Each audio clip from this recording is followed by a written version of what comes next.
On the flight deck of a nuclear-powered aircraft carrier 300 miles from the nearest land, a bizarre and violent ritual is taking place. The roar of the F-18 engines has been replaced by the rhythmic sound of chanting. The steam catapults are silent. Instead of launching jets, the crew is launching boots. A pair of worn-out, grease-stained flight deck boots, tied together by their laces, are hooked onto the shuttle of the #1 catapult. A naval officer known as a shooter stands barefoot on the abrasive non-skid surface. He gives the signal, the same precise hand signal he has used to send thousands of pilots into combat. The operator presses the fire button. With a violent hiss of expanding steam, the shuttle accelerates from 0 to 160 miles per hour in less than 2 seconds. The boots blur into a streak of brown leather, tumbling through the air, arching high over the bow before splashing into the deep blue of the Pacific Ocean. This is not an act of littering. It is a sacred rite of passage known as the boot chute. It marks the end of a tour of duty, a moment when a sailor physically and metaphorically leaves a piece of their soul on the ship that has been their home, their prison, and their fortress for years. In the official recruitment brochures of the United States Navy, you will see crisp white uniforms saluting sailors and humanitarian missions. You will not see the boot chute. You will not see the court of King Neptune, where sailors crawl through garbage to kiss the belly of a fat man covered in grease. You will not see the tacking on the crow, a hazing ritual where rank is literally punched into a sailor's arm. These traditions exist in the gray zone of naval history. Some are officially banned but persist in the shadows of the engineering decks. Others are celebrated as essential morale boosters in a high-stress environment. Today, we are going to breach the hull of official protocol to expose the secret culture of the U.S. Navy. We will explain the difference between a Pollywog and a Shellback. We will open the logbooks of the Caterpillar Club, an exclusive society that no one wants to join. We will witness the solemnity of a burial at sea, where the ship becomes a floating hearse. And we will reveal why, on a ship with 2 nuclear reactors, the crew is terrified of whistling on the bridge. This is the story of the superstitions, the brotherhood, and the madness that keeps the fleet afloat. The most famous and historically the most brutal of all naval traditions is the crossing the line ceremony.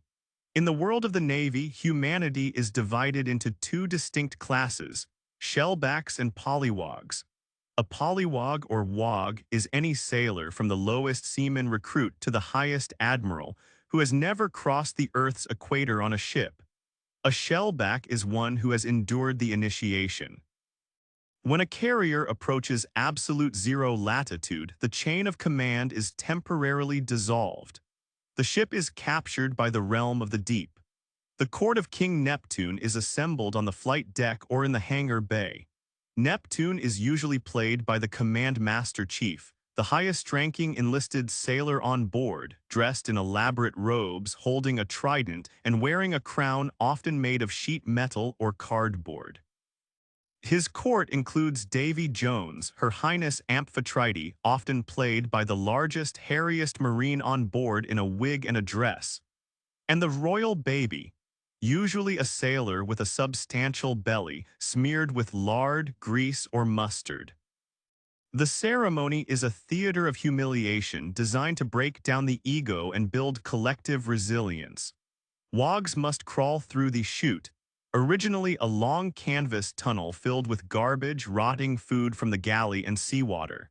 In recent years, due to hazing crackdowns, the garbage is often replaced with oatmeal-dyed water or soft food waste, but the psychological effect remains potent. They are sprayed with fire hoses. They are mocked by the Shellbacks who line the route, shouting insults and spraying them with water guns. They are forced to perform skits, sing songs, or do calisthenics until they are exhausted, and at the end of the gauntlet they must approach the throne of Neptune. They must bow before the court and kiss the greasy belly of the royal baby to beg for mercy. Only then are they dunked in a pool of salt water and emerge as trusty Shellbacks. Anthropologists argue that this ritual is essential for cohesion. It is a shared trauma. When a captain crawls through the muck next to a mechanic, rank disappears. They are bonded by the experience. There are rare stratifications within this order. If you cross the equator at the prime meridian 0 degrees latitude, 0 degrees longitude, you become an emerald shellback. If you cross the equator and the international date line simultaneously, you enter the rarest tier of all, the golden shellback. These sailors are the nobility of the mess deck, carrying a card in their wallet that proves their status for the rest of their lives. While the shellback ceremony involves the whole crew, some traditions are reserved for the pilots and the flight deck crew. The boot chute we witnessed earlier is the final act of a catapult officer. These officers live a life of extreme pressure. One mistake on the deck can kill a pilot or deck crew member instantly. They spend years walking the non-skid, a surface like 40 grit sandpaper that shreds footwear. When they survive their tour and transfer to a shore command, the ship allows them one final launch. The boots are often painted, signed by the crew, or decorated. The environmental impact of throwing shoes into the ocean has been debated, and in some environmentally sensitive areas it is restricted. But in the open ocean, the tradition reigns supreme. It is a way of saying, I am done, I survived, and I am never walking this deck again.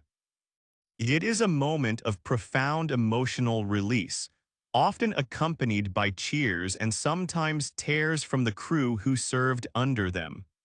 The boots become a permanent part of the ocean, a marker of their service. For the aviators, there is a club that no one applies for, the Caterpillar Club. Membership is automatic, but the price of entry is nearly dying. You can only join if you have saved your life by parachuting out of a disabled aircraft. The club was unofficially founded by the Irvin Air Chute Company in 1922. The badge is a small, golden caterpillar with red eyes. Why a caterpillar? Because the parachute is made of silk, and silk comes from the silkworm caterpillar. There is an even more harrowing variant, the Goldfish Club. This is for pilots who ditch their aircraft into the water and survive using a life raft. These pins are rarely worn on the uniform as they are not official medals. They are worn on the inside of a flight jacket or on a lapel at a bar. They are quiet signals to other pilots that this person has faced the ultimate failure of their machine and walked, or swam, away. The psychological weight of these pins is immense. They represent a second chance at life. Not all traditions are about survival, some are about sanity. Life on a carrier is a grind of 18-hour workdays, 7 days a week for months on end. To prevent mutiny or burnout, the captain will occasionally authorize a steel beach picnic. This is a surreal transformation of the most dangerous workplace on Earth. The flight deck is shut down, the jets are towed to the bow or the hangar, and suddenly the warship becomes a resort. The culinary specialists haul massive custom-made grills out to the deck. They grill thousands of burgers, hot dogs, and steaks. The smell of jet fuel is replaced by the smell of barbecue. Sailors strip off their uniforms and wear shorts and t-shirts. Bands play live music on the elevators. The highlight of Steel Beach is the swim call. If the ocean conditions are calm and there are no sharks reported, the captain allows the crew to jump off the ship. The aircraft elevators, which usually lift 40-ton jets, are lowered to water level to act as diving platforms. Sailors jump into the open ocean where the water is 3 miles deep. It is a terrifying and exhilarating freedom, but look closely at the perimeter. You will see small boats circling.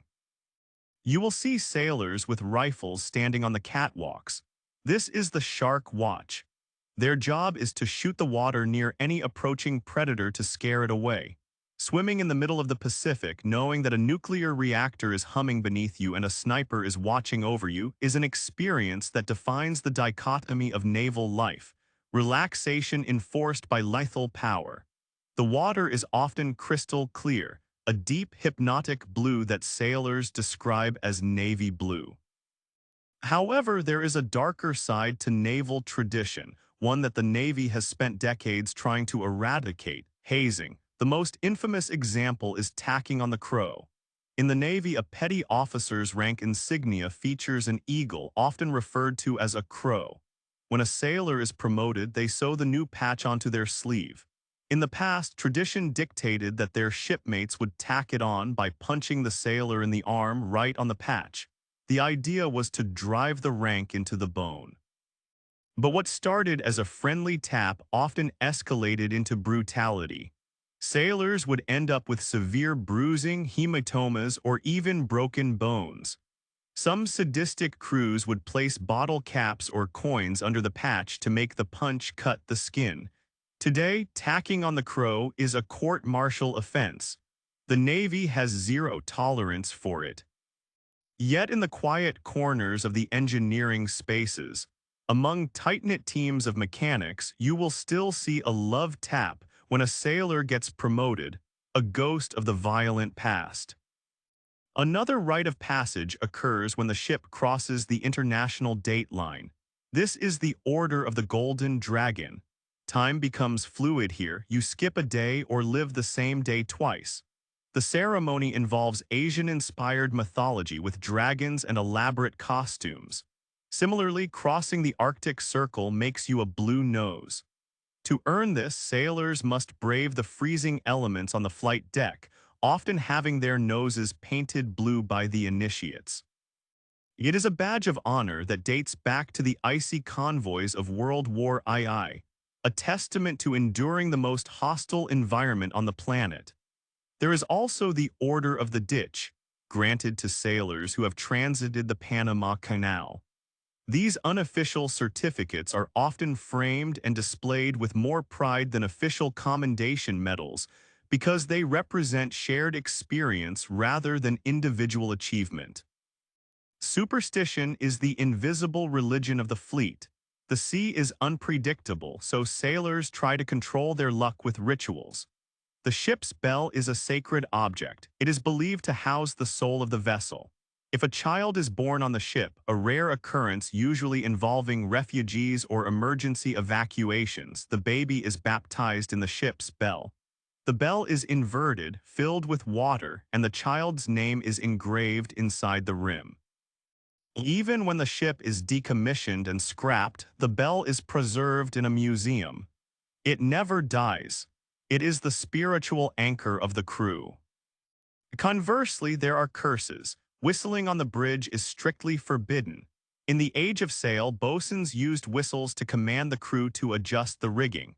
A random whistle could trigger the wrong maneuver, causing a sail to collapse or a boom to swing, killing someone. Today, the practical reason is gone, but the superstition remains. Whistling summons a storm. If you whistle on the bridge of a modern carrier, you will be reprimanded immediately. Bananas are another bad omen. This dates back to the 1700s, when banana boats from the Caribbean often carried venomous spiders, and the fruit released ethylene gas that spoiled other food. Today, bananas are served in the galley, but old-school captains still consider crates of bananas to be bad luck for the mechanical reliability of the ship.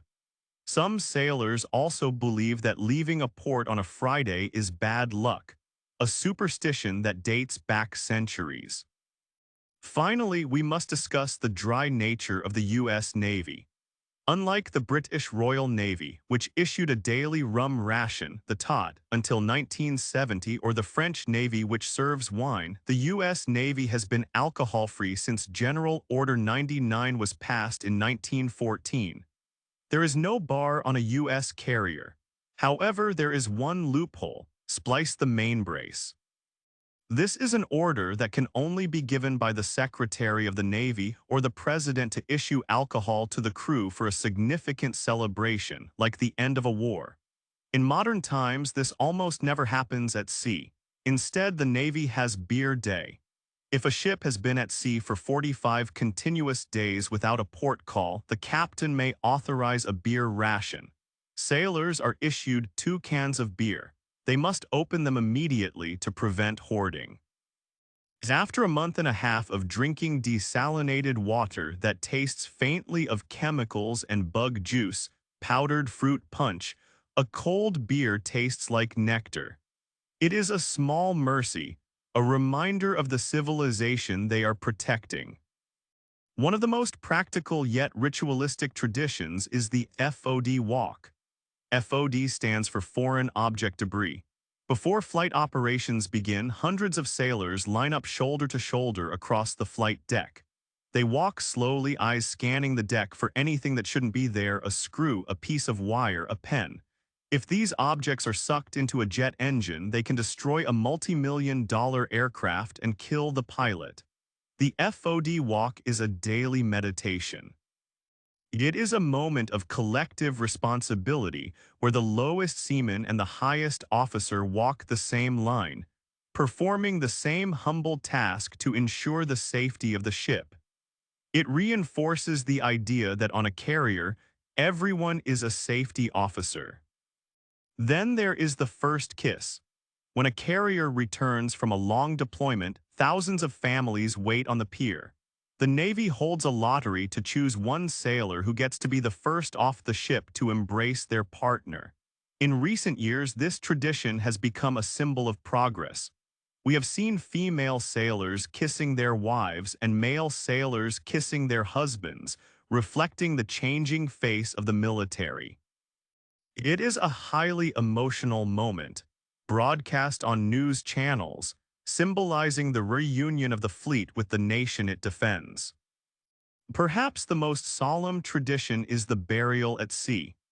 Any active duty member, retiree, or veteran of the U.S. Navy is eligible to be buried at sea.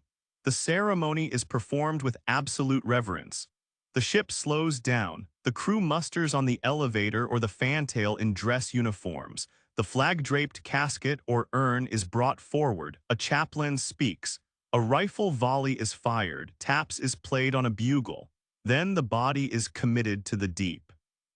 The ship circles the spot, leaving a wake as a final salute. It is the ultimate return to the element that defined their lives. For a sailor, there is no greater honor than to rest forever in the ocean they served. These traditions are the glue that holds the fleet together. An aircraft carrier is a dangerous industrial environment. You can be sucked into a jet intake, blown overboard by exhaust, crushed by an elevator, or irradiated. The rituals create a sense of control. They create a tribe. When a sailor says, "I am a golden shellback," they are speaking a code that separates them from the civilian world. They are saying, "I have been to the edge of the map, I have endured the madness, and I belong here."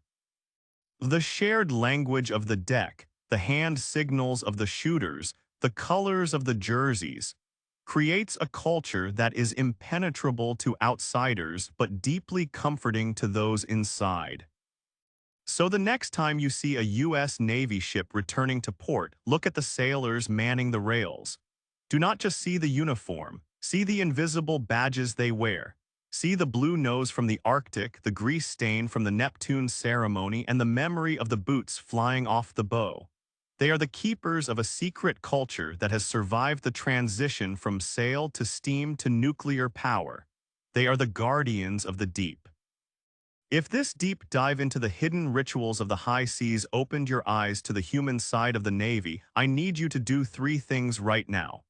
First, subscribe to the Tactical Chow channel. We don't just read the manuals, we tell the stories of the people who live them. Second, smash that like button. It is a sign of respect for the traditions of the deep. Third, leave a comment below. I want to know which tradition seems the most insane to you, the boot chute or the court of Neptune. Let me know in the comments. And finally, if you think these rituals are strange, wait until you see the secret language of the landing signal officers. Click the video on your screen right now to learn how pilots survive landing in a storm at night using only lights and voice codes. Click it, and I'll see you there.